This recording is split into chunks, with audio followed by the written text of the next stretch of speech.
Salam sejahtera untuk kita semua, sahabat-sahabat peserta sekolah kader pengawasan partisipatif melalui atau secara daring yang saya cintai dan saya banggakan. Pada sesi kali ini saya akan menjelaskan bagaimana pengaturan hak pilih di dalam pemilu dan pemilihan. Sahabat-sahabat semua yang saya cintai dan saya banggakan, bahwa di dalam Undang-Undang Dasar 1945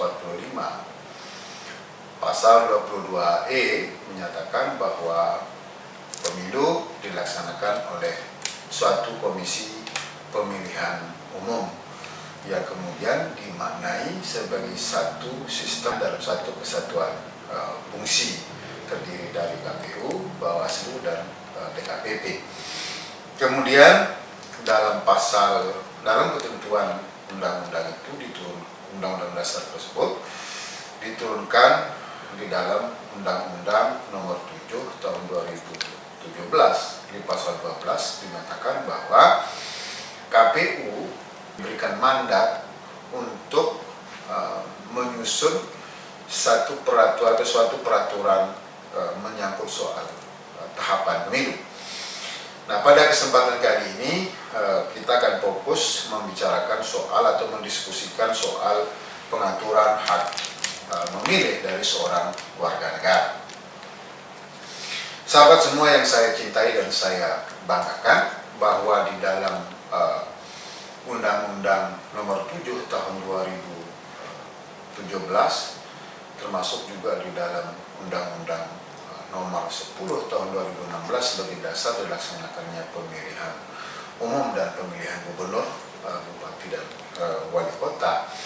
Kalau kemudian kita melihat ketentuan Undang-Undang Nomor 7 Tahun 2017 pada Pasal 198 Ayat 1 menyatakan bahwa warga negara yang pada hari pemungutan suara genap berumur 17 tahun atau lebih, sudah atau pernah kawin, itu memiliki hak pilih. Kemudian pada pasal yang sama di ayat 3 dipersyaratkan bahwa orang yang dicabut hak pilihnya dinyatakan tidak memiliki hak pilih. Dari ketentuan pasal ini sebetulnya bisa kita lihat secara sederhana bahwa syarat orang memiliki hak pilih itu adalah satu, dia berumur 17 tahun atau sudah pernah kawin, kemudian tidak sedang dicabut hak pilihnya. Maka dari situ sebagai landasan-dasar kita untuk melihat seluruh konsistensi pengaturan menyangkut soal hak memilih seorang warga negara. Kemudian 199 itu menyebutkan bahwa warga negara sebagaimana dimaksud pada pasal 198 itu untuk dapat menggunakan hak pilih dia harus terdaftar dalam daftar pemilih. Nah, ini menjadi kunci. Ada dua kunci yang harus kita pahami di dalam melihat seluruh persoalan tentang daftar pemilih itu. Nah, selanjutnya bagaimana kemudian KPU sebagai lembaga atau sebagai institusi yang dimandatkan untuk menyusun seluruh peraturan teknis tentang pelaksanaan pemilu itu. Sahabat-sahabat semua yang saya cintai dan saya banggakan, kalau kemudian kita melihat peraturan Komisi Pemilihan Umum terkait dengan tata cara pemutahiran data pemilih atau penyusunan daftar pemilih, itu diatur bahwa syarat seseorang untuk dapat didaftar sebagai pemilih itu selain syarat sebagai pemilih tadi juga adalah berdomisili pada wilayah administrasi tempat tinggal pemilih. Kemudian juga ditambah soal ketentuan menyangkut hak pilih bagi TNI dan Polri sebagaimana ketentuan di dalam pasal 200 Undang-Undang 7 tahun 2017 itu menyatakan bahwa dalam pemilu ya, anggota TNI dan Polri tidak memiliki hak pilih.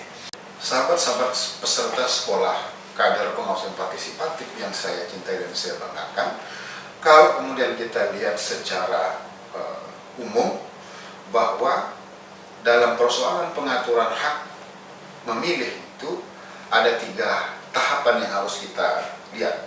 Yang pertama itu adalah syarat sebagai pemilih, sebagaimana yang kita sebutkan tadi, bahwa syarat orang menjadi pemilih itu adalah 1, warga negara Indonesia, kemudian berumur 17 tahun sudah pernah kawin, dan yang ketiga tidak sedang dicabut hak pilihnya. Ini berdasarkan ketentuan pasal 198. Tetapi kemudian kalau kemudian melihat di dalam PKPU, ya, PKPU pasal 4, ya, PKPU 11 tahun 2018, termasuk juga pada PKPU nomor 19 ya, tahun 2019 tentang pengaturan pemilihan hak pilih untuk pemilihan, ada beberapa tambahan yang itu kemudian bisa kita sebut sebagai pembatasan terhadap hak memilih. Yaitu yang pertama adalah kalau mulai kita membaca, melihat, mencermati pasal 4 PKPU 11 2018 itu, untuk syarat orang menjadi atau terdaftar sebagai pemilih itu ditambahkan dia ketentuan 1 soal tidak sedang terganggu ingatannya, atau yang berikutnya adalah berdomisili di wilayah administrasi pemilih yang dibuktikan dengan kepemilikan KTP elektronik. Maka dari sini bisa kita lihat bahwa kalau kemudian kita tarik garis lurusnya, maka akan terjadi pembedaan.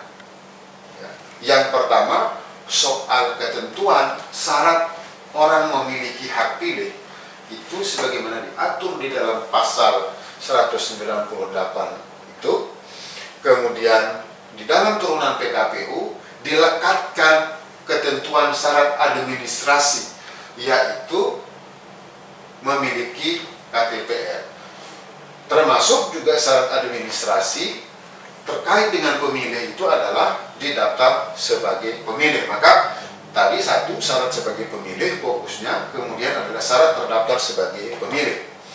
Nah, dari syarat pemilih tidak serta-merta dia, kalau kita baca ketentuannya, bisa terdaftar sebagai pemilih. Kuncinya apa? Selain dari syarat memiliki hak pilih tadi, dia juga dilekatkan syarat administrasi, yaitu berdomisili di wilayah administrasi ya pemilih yang dibuktikan dengan kepemilikan KTP elektronik. Nah, ini menjadi syarat tambahan ya, yang kemudian ini sesungguhnya bisa berakibat hilangnya hak konstitusional seorang warga negara, di mana kalau kita lihat dari ketentuan dasar terkait dengan hak orang sebagai pemilih itu adalah cukup dia sudah berumur 17 tahun sebagaimana pasal 198 tadi. Nah, inilah yang kemudian berakibat pada problem soal daftar pemilih di hampir di setiap pemilu yang tidak pernah kita bisa selesaikan secara baik, selalu meninggalkan catatan-catatannya. Nah, apa dampaknya dari ini? Dampaknya dari dilekatkan soal memiliki KTP itu adalah bisa jadi orang atau seorang warga negara yang sudah memenuhi syarat dia sebagai pemilih tidak bisa didaftarkan dia sebagai pemilih. Karena tadi di pasal 199 Undang-Undang 7 menyebutkan bahwa pemilih untuk dia memiliki hak pilih harus terdaftar dalam daftar pemilih. Nah, syarat kemudian atau KPU mengatur soal syarat orang bisa terdaftar sebagai pemilih itu selain sudah memenuhi syarat yang tadi itu, ditambahkan dia syarat memiliki KTPL. Problemnya di lapangan adalah satu, tidak semua warga negara kita yang sudah berumur 17 tahun itu memiliki KTP. Yang pertama. Yang kedua, tidak setiap orang ya, yang pindah domisili atau pindah tempat tinggal itu disertai dengan soal administrasi kependudukannya. Sehingga berdasarkan hasil pengawasan kita bahwa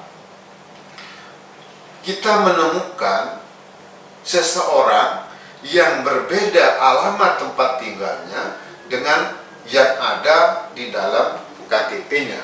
Ini yang banyak kita temukan. Nah, maka kalau kemudian kita mencermati itu, timbul persoalan. Bagaimana jika itu terjadi? Apa yang harus dilakukan? Nah, itulah yang kemudian menjadi fokus kita. Kalau kemudian kita melihat hasil pengawasan pada pemilu 2019 kemarin, kita menemukan fakta bahwa pertama, penduduk pindah itu tidak disertai dengan administrasi kependudukannya. Yang kedua adalah ada warga negara yang sudah memenuhi syarat tetapi tidak memiliki KTP elektronik ataupun ya, surat keterangan sudah merekam KTP dari Dukcapil. Nah, untuk melihat ini maka kita akan melihat bagaimana KPU melakukan proses pemutahiran data pemilihnya. Yang pertama, ya, berdasarkan ketentuan itu KPU Kabupaten Kota dibantu oleh PPK, PPS, dan PPDP kalau di dalam pemilihan, Pantarlih kita sebut kalau di dalam pemilu.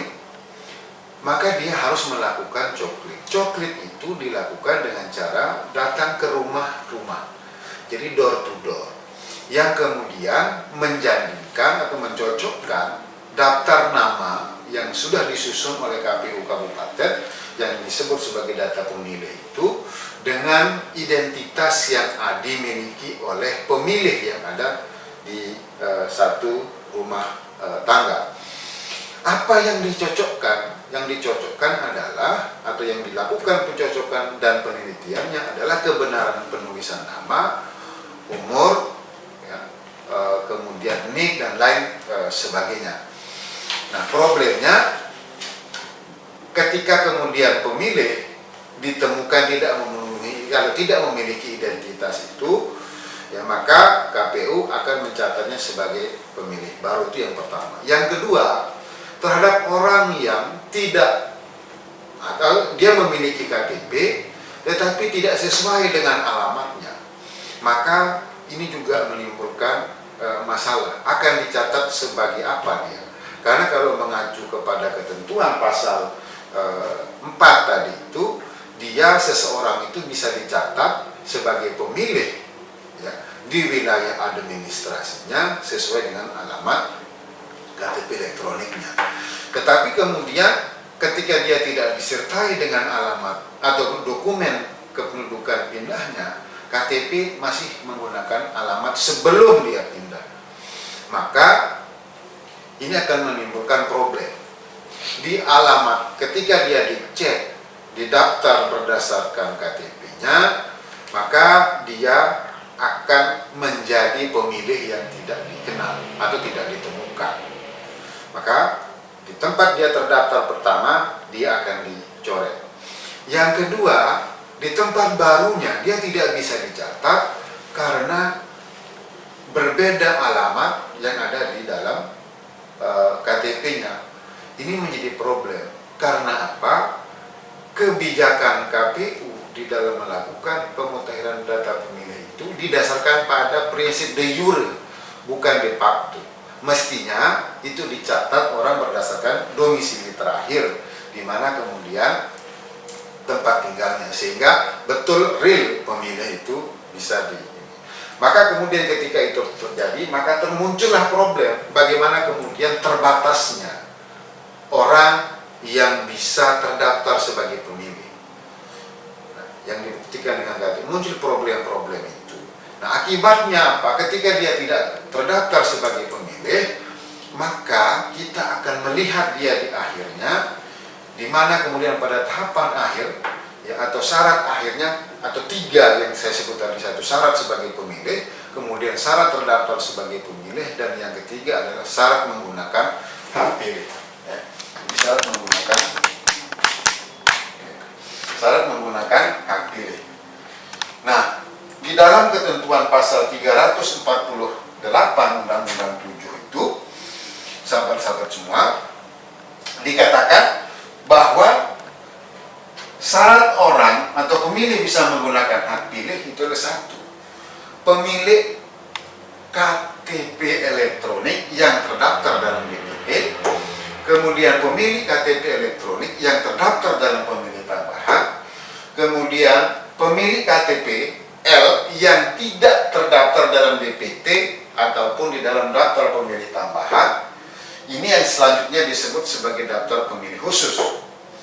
Kemudian huruf D-nya di dalam pasal 348 itu adalah penduduk yang memiliki hak pilih. Nah, pada bagian keempat atau huruf D kalau di dalam undang-undang itu yang selalu tidak pernah diabaikan, selalu disoal pemilik KTP yang terdaftar dalam DPT, pemilik KTP di dalam DPTB, pemilik KTP yang tidak terdaftar di dalam DPT ataupun DPTB. Nah, inilah yang menjadi soal. Maka kalau kemudian kita lihat di sini ada kunci-kunci yang harus kita pahami. Yang pertama adalah seperti yang kita temukan berdasarkan hasil pengawasan itu, ada pemilih yang tidak memiliki KTP dan KTP atau surat keterangan, maka dia tidak akan bisa menggunakan hak pilih berdasarkan itu. Nah, yang keempat atau yang kedua itu adalah orang yang memiliki KTP elektronik, ya, tetapi dia tidak atau berbeda alamatnya dengan yang ada di dalam KTP. Misalnya si A dari desa A misalnya, kemudian dia berdomisili terakhir itu di desa B, tetapi kepindahan dia ke desa B itu tidak disertai dengan perubahan pada alamat atau informasi kependudukan lainnya seperti alamat, sehingga dia masih menggunakan KTP lama. Di kelurahan A dia dicoret sebagai pemilih, sementara di desa B dia tidak bisa menggunakan atau tidak bisa didaftar sebagai pemilih. Nah, ini yang selalu menimbulkan kerumitan. Karena apa? KPU mengambil kebijakan melakukan pencatatan pemilih itu berdasarkan de jure atau prinsip de jure, tidak de facto. Maka kalau kemudian kita melihat dari syarat sebagai pemilih, kemudian syarat terdaftar sebagai pemilih, dan syarat menggunakan hak pilih, maka muncul satu potensi apa yang kita sebut sebagai kehilangan hak pilih. Ini yang menjadi ujung dari seluruh proses itu, ya kan? Orang kehilangan hak pilih. Di dalam Undang-Undang 7 tahun 2017 itu di pasal pasal 510, ya, ini diatur sebagai tindak pidana. Setiap orang yang sengaja menghilangkan hak pilih, ya, kepada warga negara yang memiliki hak pilih diancam dengan perbuatan pidana. Nah, ini yang menjadi kenapa kemudian orang bisa kehilangan hak pilih? Karena apa? Pertama, sebabnya adalah karena berdasarkan ketentuan pasal 199 tadi, dia adalah bisa atau pemilih yang memenuhi syarat tadi terdaftar sebagai pemilih. Ada 2 lapis yang diterapkan oleh KPU. Pertama adalah syarat sebagai terdaftar sebagai pemilih. Nah, kemudian syarat menggunakan hak pilih. Nah, inilah yang kemudian bisa berpotensi seseorang warga negara itu kehilangan hak pilihnya. Nah, apa makna dari kehilangan hak pilih? Maka kemudian kalau kita lihat, ya kan, hak pilih ini adalah menjadi hak asasi warga negara. Ya. Akibat apa? Kalau kemudian ini kehilangan hak pilih ini diakibatkan oleh faktor kesengajaan, maka ada pembatasan terhadap hak konstitusional warga negara sehingga dia tidak bisa menggunakan hak pilihnya. Kalau kemudian kita mengacu kepada putusan pertimbangan hukum putusan Mahkamah Konstitusi terhadap permohonan atau pengujian ya, Undang-Undang 8 tahun Undang-Undang 42 tahun 2008 tentang pemilihan presiden, itu yang menarik adalah di dalam pertimbangan hukum majelis menyatakan bahwa ya, satu, hak pilih itu merupakan hak konstitusional warga negara yang tidak bisa dibatasi, dihilangkan, ditiadakan berdasarkan ketentuan-ketentuan administrasi. Nah, itu pertimbangan hukum. Kalau kemudian orang terdaftar sebagai pemilih, itu adalah ketentuan administrasi. Kemudian orang memiliki KTP, itu juga problem administrasi atau prosedur. Nah, oleh karenanya, kemudian di dalam PKPU yang membatasi syarat orang atau pemilih harus berdomisili di wilayah pemilihan yang dibuktikan dengan KTP, ini memiliki potensi dia menjadi masalah. Sama halnya juga ketika kemudian melekatkan syarat seseorang bisa menggunakan hak pilih harus memiliki KTP elektronik. Ini juga memiliki potensi ya, terjadinya penyalahgunaan wewenang itu yang bisa berakibat pada hilangnya hak pilih seorang warga negara. Inilah yang menjadi problem kita di dalam pengaturan tentang hak pilih warga negara di dalam pemilu ataupun pemilihan. Sahabat semua yang saya cintai dan saya banggakan, oleh karenanya maka kita sebagai pengawas pemilu atau sebagai warga negara yang memiliki kesadaran atas itu, maka kita harus merekomendasikan bahwa ketentuan administrasi dilekatkannya kepemilikan KTP elektronik sebagai syarat orang didaftar sebagai pemilih atau sebagai syarat digunakan hak pilih itu harus dikesampingkan. Problemnya memang bagaimana cara membuktikannya.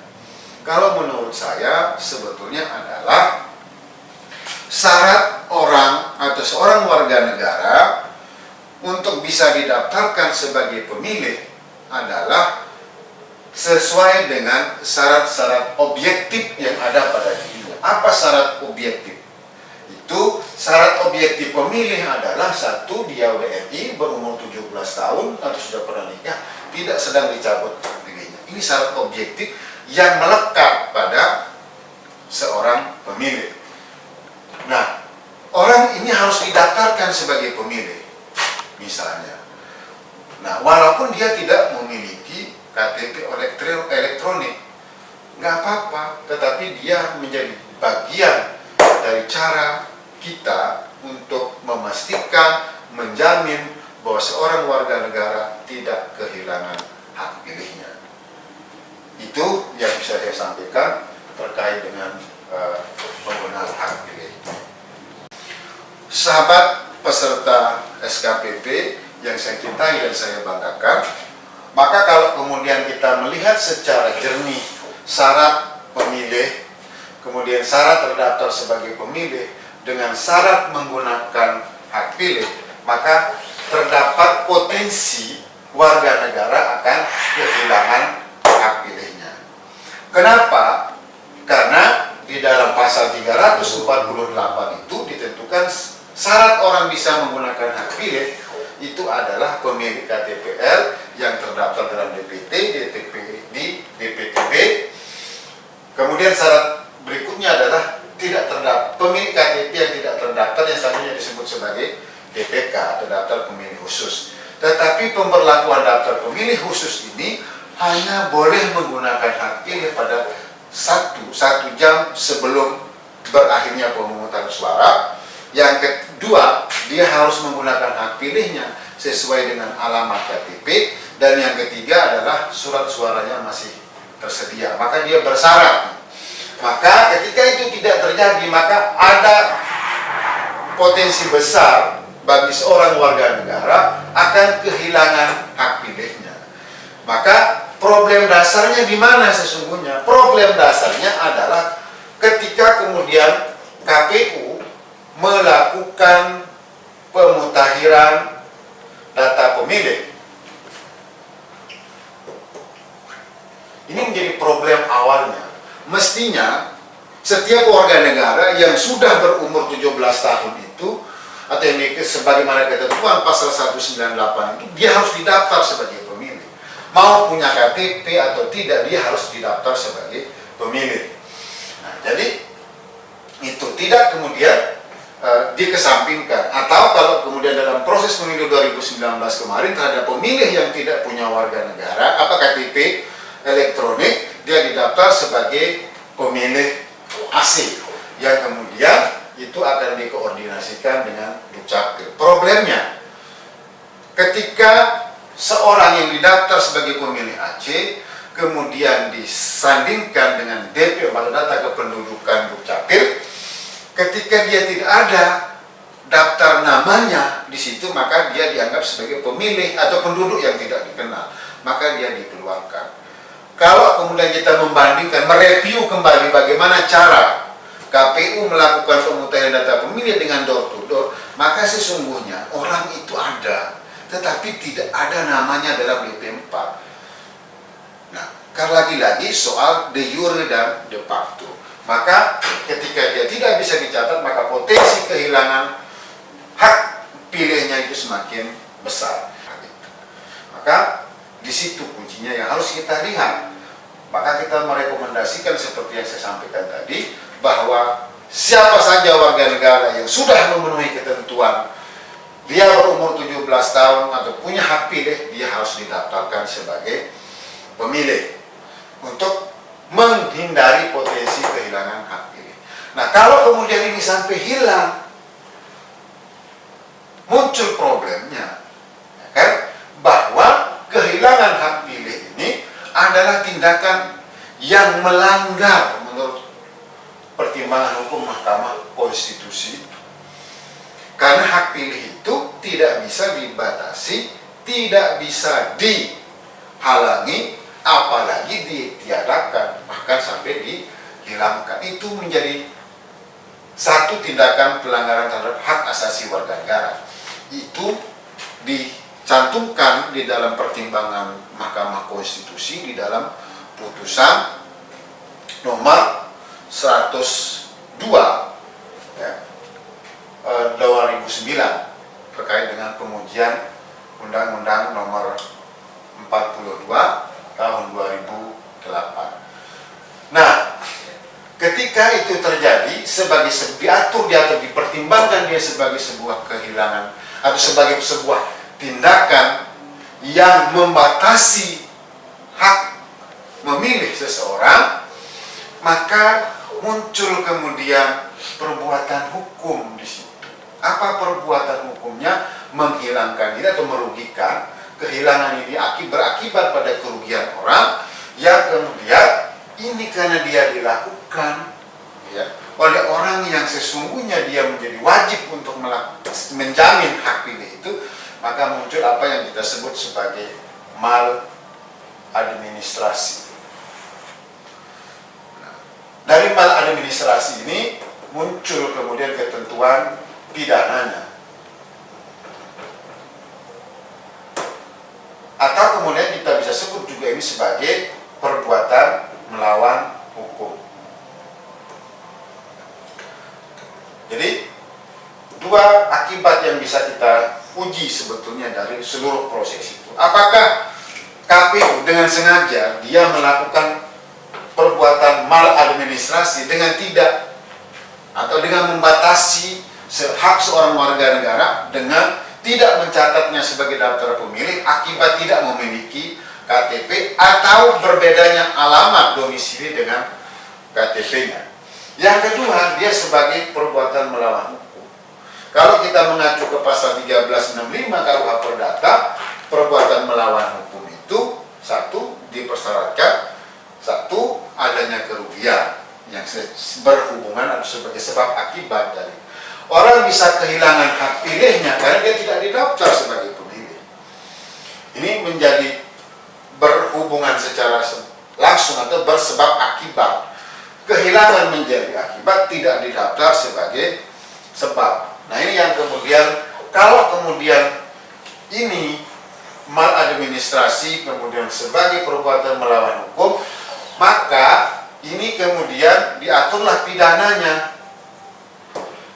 Pidananya apa? Diatur di dalam pasal 510 Undang-Undang 7 dan 178 Undang-Undang 10 2016. Nah, inilah karena akibat dari menghilangkan hak pilih tadi.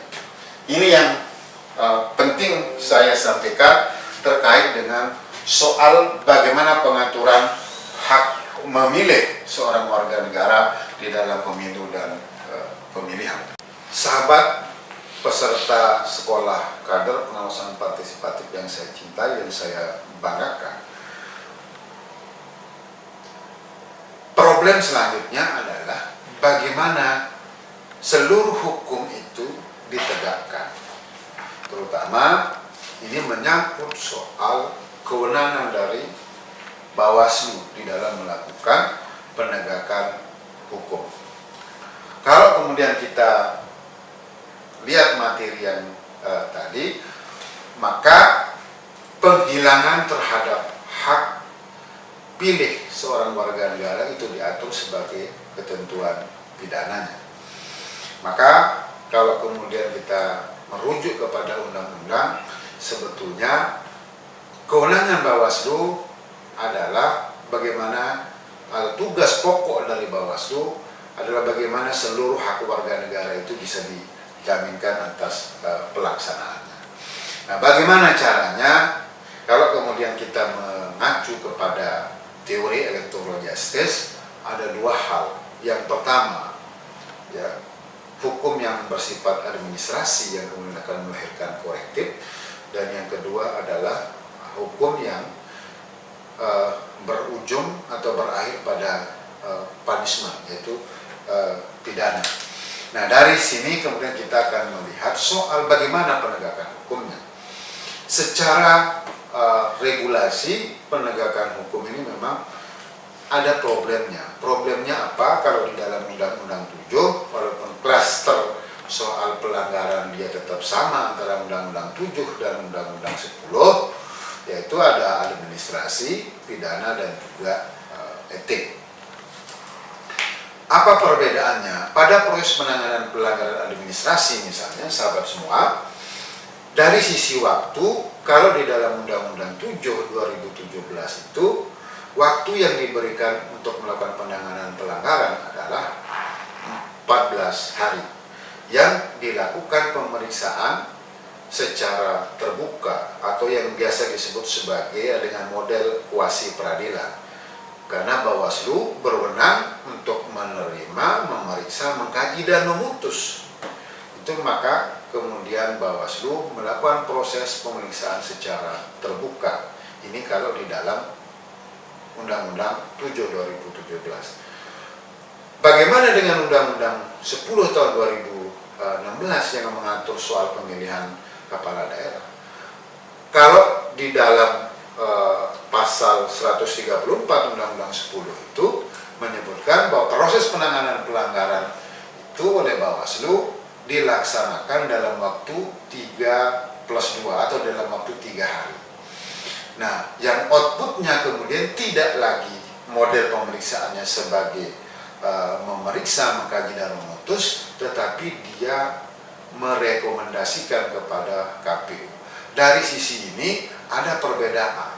Ketika kemudian dia keluarkan sebagai sebuah putusan, jadi output proses penanganan pelanggaran itu bersifat putusan, maka tingkat atau kekuatan untuk di eksekutorialnya itu jauh lebih pasti, karena dia bersifat final dan mengikat.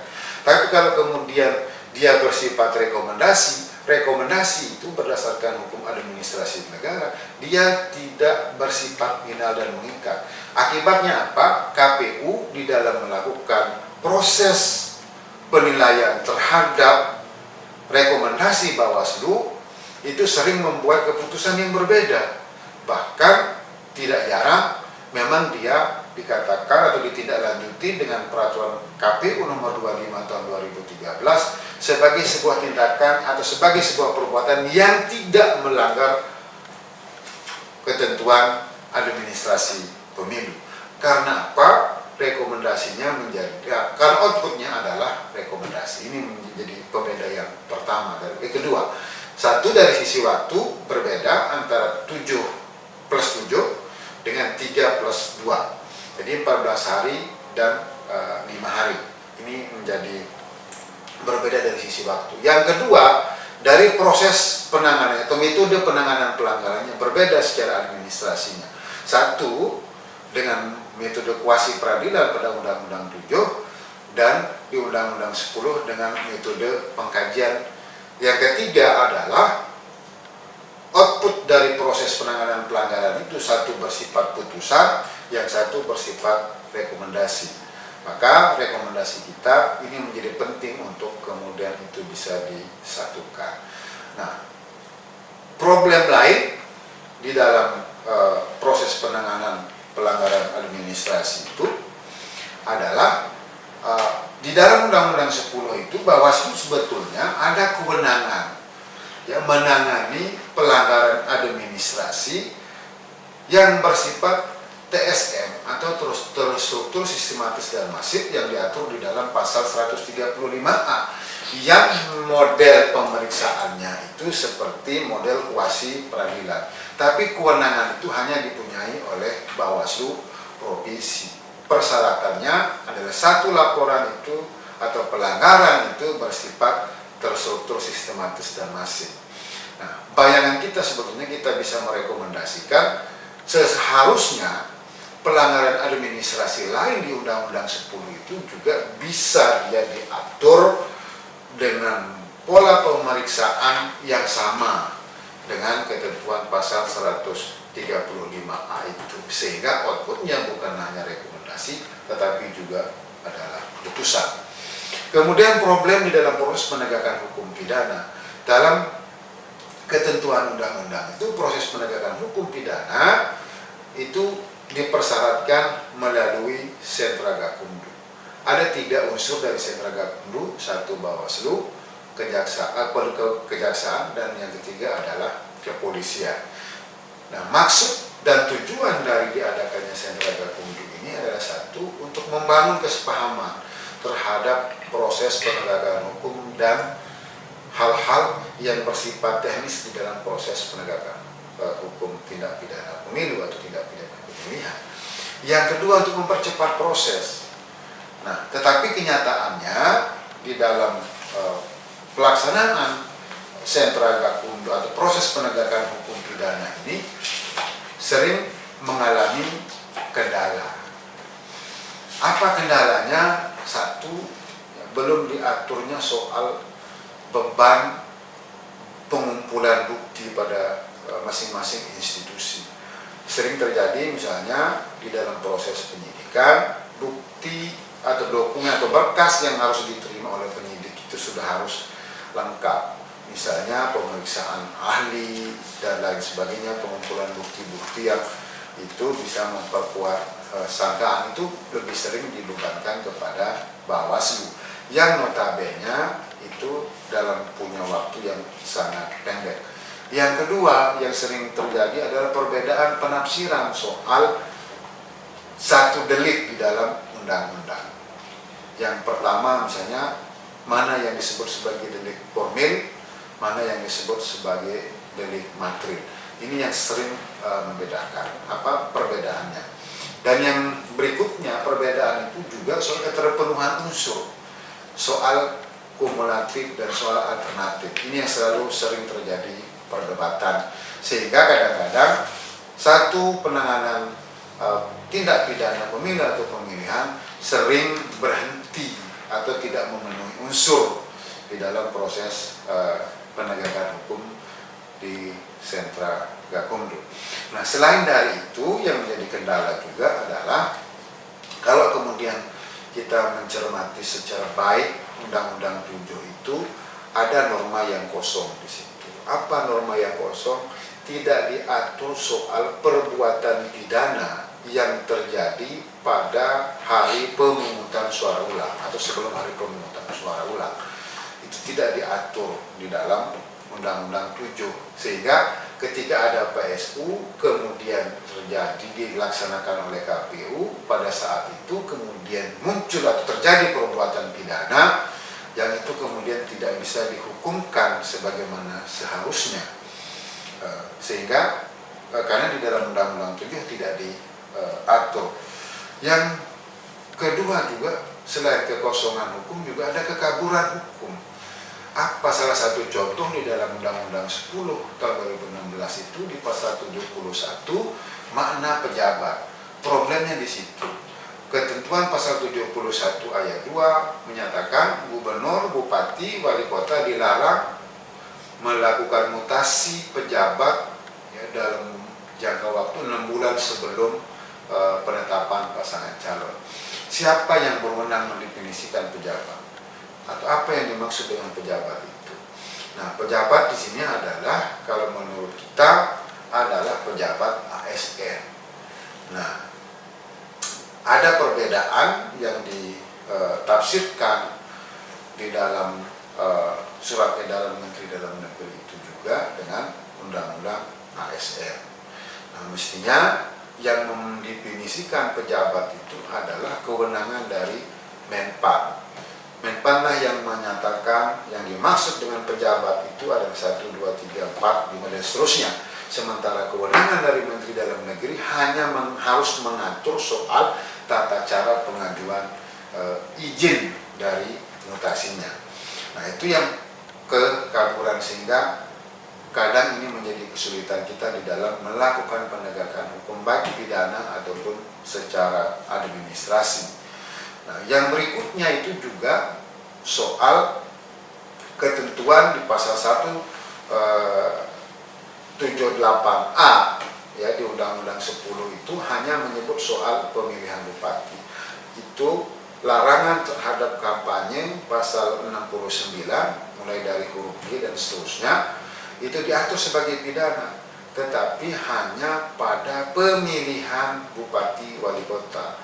Nah, ketika terjadi itu pada pemilihan gubernur, kendala kita, teman-teman dari pihak penyidik dan penuntut mengatakan ini tidak bisa dijerat karena tidak ada hal yang menyebutkan di dalam pemilihan gubernur. Maka ini menjadi hal yang harus kita cermati, bahkan mungkin sampai ke tingkat merekomendasikan terkait dengan penegakan hukum ke depan untuk menjaga kualitas pemilu kita dan kualitas pemilihan kita, agar kemudian pemilu ini bisa sampai kepada apa yang dimaksud, apa yang diharapkan oleh kita semua.